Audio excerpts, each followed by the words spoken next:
Bom dia. Vamos a mais um culto do Evangelho no Lar? Muito bem. Então, vamos lembrar que o Emmanuel, ele comenta no Opúsculo. O Opúsculo é um livrinho que é disponível, intitulado O Evangelho no Lar, no Coração, que está disponível na Federação Espírita Brasileira, para quem quiser adquirir. Ele fala que a melhor escola ainda é o lar, onde a criatura deve receber as bases do sentimento e do caráter. Então, é no lar que inicia-se, desde criança, a evangelização. Então, a importância de ter o evangelho no lar, com a família, inclusive com as crianças. E hoje nós vamos iniciar lendo o livro Fonte Viva. Eu vou colocar aqui para vocês poderem acompanhar também. No livro Fonte Viva, no capítulo 96, foi intitulado Além dos Outros. Não fazes publicanos também o mesmo? Jesus, está em Mateus, capítulo 5, versículo 46. Trabalhar no horário comum, irrepreensivelmente, cuidar dos deveres domésticos, satisfazer exigências legais e exercitar a correção de proceder, fazendo bastante na esfera das obrigações inadiáveis, são tarefas peculiares a crentes e descrentes na senda diária. Jesus, contudo, espera algo mais do discípulo. Corresponde aos impositivos do trabalho diuturno, criando coragem, alegria e estímulo em derredor de ti? Sabes improvisar o bem onde outras pessoas se mostraram infrutíferas? Aproveitas com êxito o material que outrem desprezou por imprestável? Aguardas com paciência onde outros desesperaram? Na posição do crente, conservas o espírito de serviço, onde o descrente congelou o espírito de ação? Partilhas a alegria de teus amigos sem inveja e sem ciúmes, e partilhas do sofrimento de teus adversários sem falsa superioridade e sem alarde? Dás de ti mesmo no ministério da caridade. Garantir o continuismo da espécie, revelar utilidade geral e adaptar-se aos movimentos da vida são característicos dos próprios irracionais. O homem vulgar, de muitos milênios para cá, vem comendo e bebendo, dormindo e agindo, sem diferenças fundamentais, na luz coletiva. De 20 séculos a esta parte, todavia, abençoada luz resplandece na terra, com os ensinamentos do Cristo, convidando-nos a escalar os cimos da espiritualidade superior. Nem todos a percebem, ainda não obstante a envolver a todos. Mas para quantos se felicitam em suas bênçãos extraordinárias, surge o desafio do Mestre, indagando sobre o que de extraordinário estamos fazendo. Então, essa mensagem traz para nós uma reflexão. Nós estamos fazendo o que todo mundo faz ou estamos fazendo algo a mais? Então, vamos à nossa prece, lembrando de deixar a água, no culto do Evangelho no lar, para tomar no final, tá bom? Então, vamos fechar nossos olhos e, nesse momento, Senhor Jesus, nós agradecemos a vossa presença nesse culto do Evangelho. Agradecemos, Senhor, porque sabemos que vós deixou exemplos para nós e para a eternidade. Permita que esses ensinamentos que serão lidos hoje, nós possamos refletir e colocar em prática. Todo conhecimento, ele não é válido se nós simplesmente ficarmos com ele sem repassar, sem colocar em ação. Então, que hoje o nosso dia seja iluminado, que o nosso dia seja abençoado, mas que nós possamos contribuir para que isso aconteça. Que assim seja. Então, nós vamos agora à leitura do Evangelho.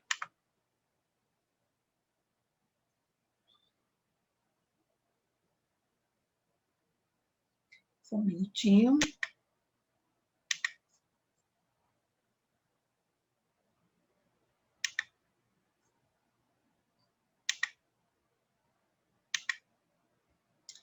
O nosso Evangelho de hoje, a leitura, será também do capítulo 17, que foi de ontem também o nosso culto do Evangelho. Esse capítulo é Sede Perfeitos, e ele tem os itens, caracteres da perfeição, o homem de bem, os bons espíritas, parábola do semeador, e nas instruções dos espíritos tem o dever, a virtude, os superiores e os inferiores, o homem no mundo, cuidar do corpo e do espírito. Lembrando que o culto do Evangelho pode ser feito também com a Bíblia, com o Novo Testamento. Fiquem à vontade. Então, vamos ler aqui o versículo inicial, que está dentro dos caracteres da perfeição, e ele inicia, então, com esse versículo que está em Mateus, capítulo 5, versículo de 44, 46 a 48. Amai os vossos inimigos, fazei o bem aos que vos odeiam, e orai pelo que vos persegue e caluniam. Porque, se somente amardes o que vos amam, que recompensa tereis disso? Não fazem assim também os publicanos? Se unicamente saudades os vossos irmãos, que fazeis com isso, mais do que os outros? Não fazem o mesmo aos pagãos? Sede, pois, vós outros perfeitos, como perfeito é o vosso Pai Celestial. Então, esse versículo também foi lido ontem, mas nós lemos o item 3, que é o homem de bem. E hoje nós vamos, então, ler o item 4. O item 4, nós vamos falarmos dos bons espíritos. Então, vamos à leitura, elevando o pensamento para que possamos refletir em cada palavra aqui colocada no Evangelho segundo o Espiritismo. Os bons espíritas. Bem compreendido, mas sobretudo bem sentido, o Espiritismo leva aos resultados acima expostos, que caracteriza o verdadeiro espírita, como cristão verdadeiro, pois que o mesmo é que outro. O Espiritismo não institui nenhuma nova moral, apenas facilita aos homens a inteligência e a prática da do Cristo, facultando fé inabalável e esclarecida aos que duvidam ou vacilam. Muitos, entretanto, dos que acreditam nos fatos das manifestações, não lhes apreendem as consequências, nem o alcance moral, ou, se os apreendem, não os aplicam a si mesmo. O que atribuir isso? Alguma falta de clareza da doutrina? Não, pois que ela não contém alegorias, nem figuras que possam dar lugar a falsas interpretações.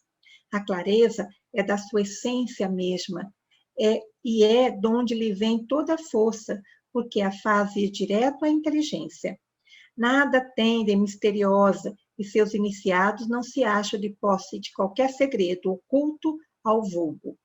Será então necessária para compreendê-la uma inteligência fora do comum?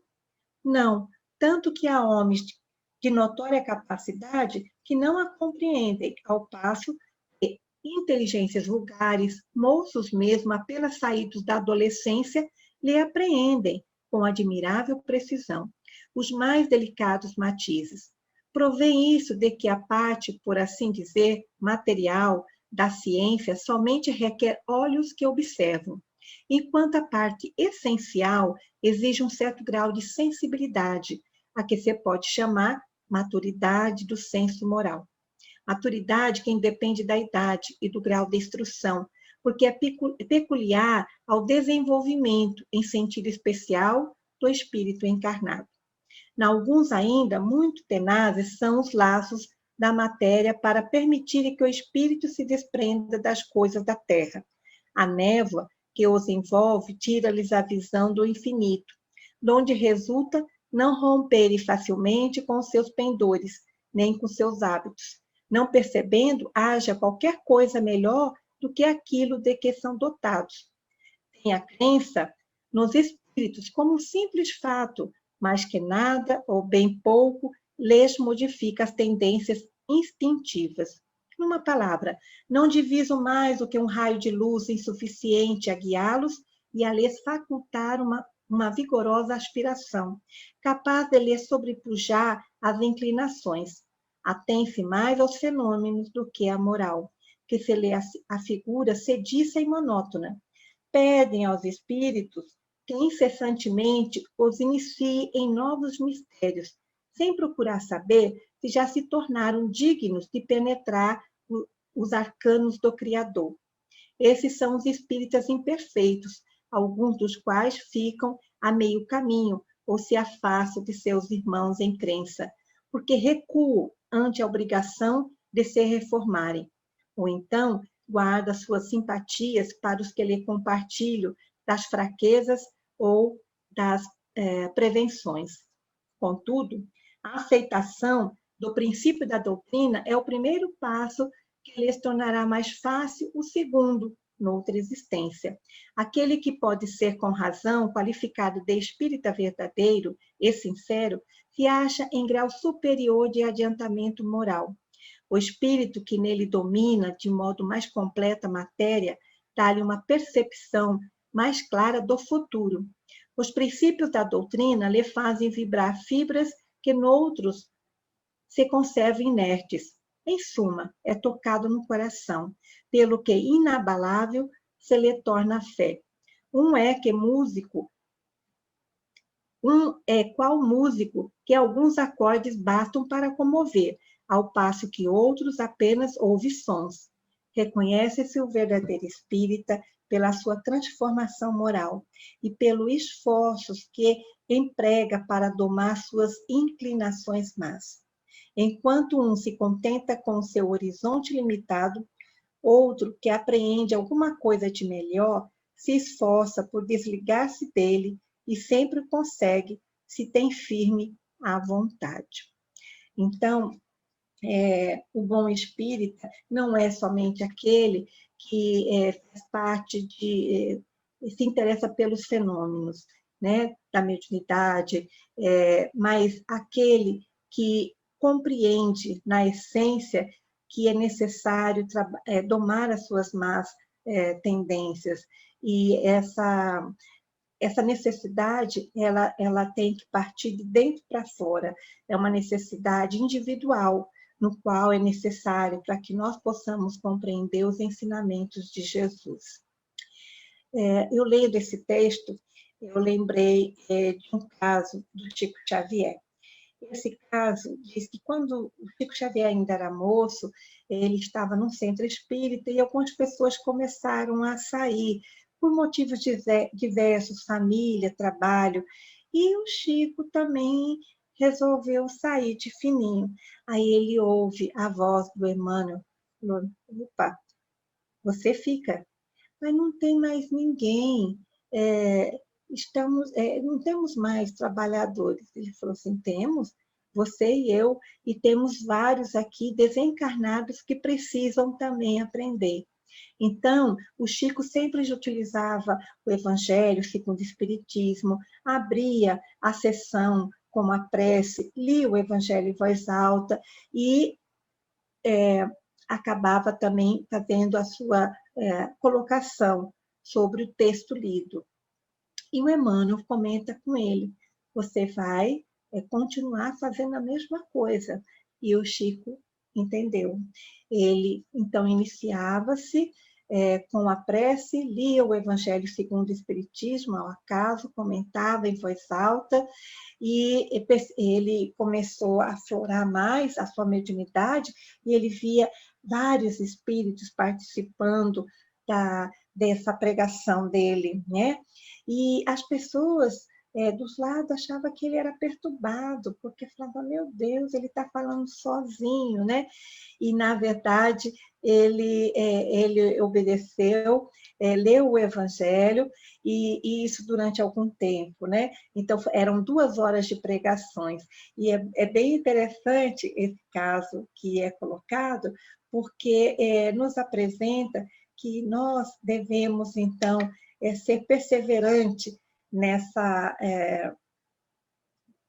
nossa necessidade de entendimento da doutrina espírita, porque nós temos que ser disciplinados, que nós temos, às vezes, que abrir mão de algumas situações, né? Então, os bons espíritas sabem disso, e não é fácil, porque nós somos cobrados pela família, pelos amigos, muitos não entendem. Então, esse caso que eu narrei, ele está intitulado em A Pele do Rinoceronte, que está no livro, vou pegar aqui para vocês, no livro As Vidas de Chico Xavier, do Souto Maior Marcel, editora Pensamento. Então, lá tem vários casos do Chico Xavier, né? Então, vamos voltar aqui. Bom, então, vejam só, ser os bons espíritas não é fácil, porque só ser espírita, muitos são. Mas ser bom espírita é necessário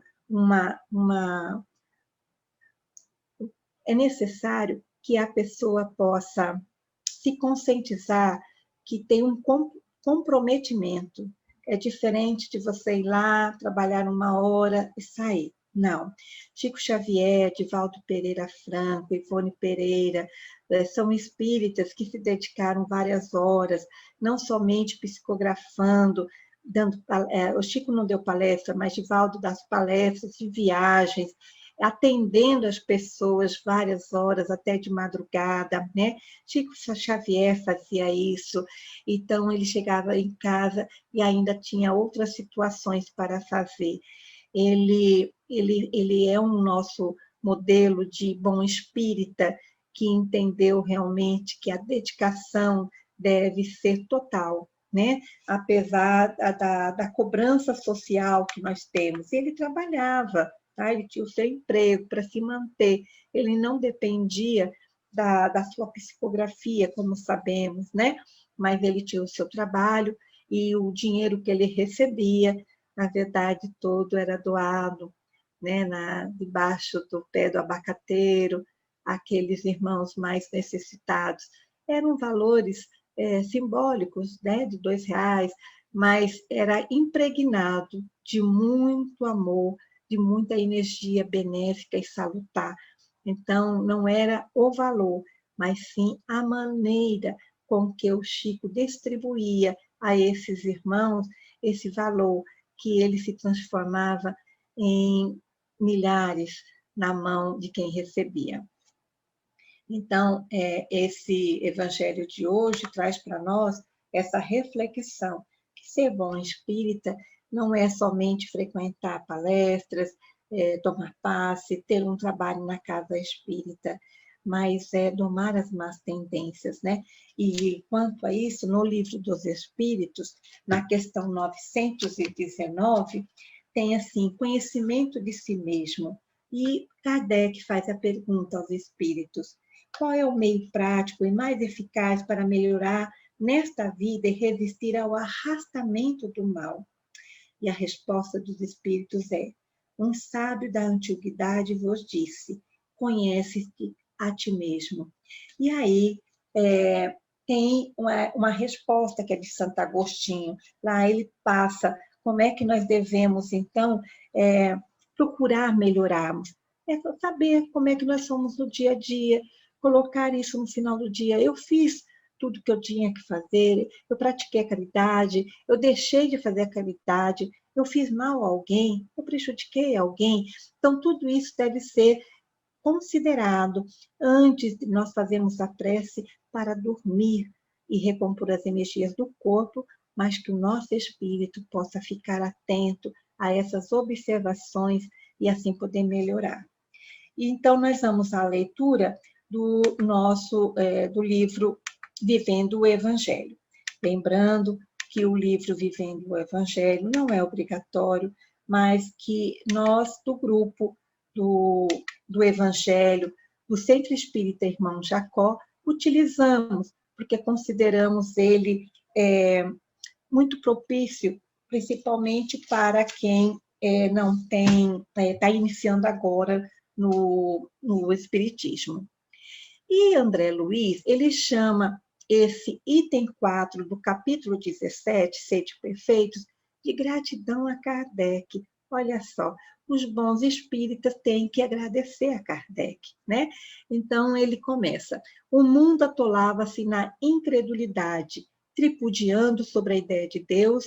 Entretanto, Kardec, nas páginas do Livro dos Espíritos, descortinou os horizontes da imortalidade e assentou os fundamentos da fé raciocinada. O mundo afundava-se na superstição, cultivando situações supostamente sobrenaturais. Contudo, Kardec, nas considerações do Livro dos Médiuns, desvendou a dimensão espiritual da vida e explicou o fenômeno mediúnico. O mundo mergulhava no desespero, olvidando o amor e a caridade. No entanto, Kardec, nas dissertações do Evangelho segundo o Espiritismo, reafirmou o ensino moral do Cristo e trouxe de volta a Boa Nova em sua pureza primitiva. O mundo escravizava-se à intolerância religiosa, temendo o destino após a morte. Todavia, Kardec, na discussão lúcida do céu e inferno, contestou as penas eternas, expôs a justiça divina e exaltou a misericórdia do Pai.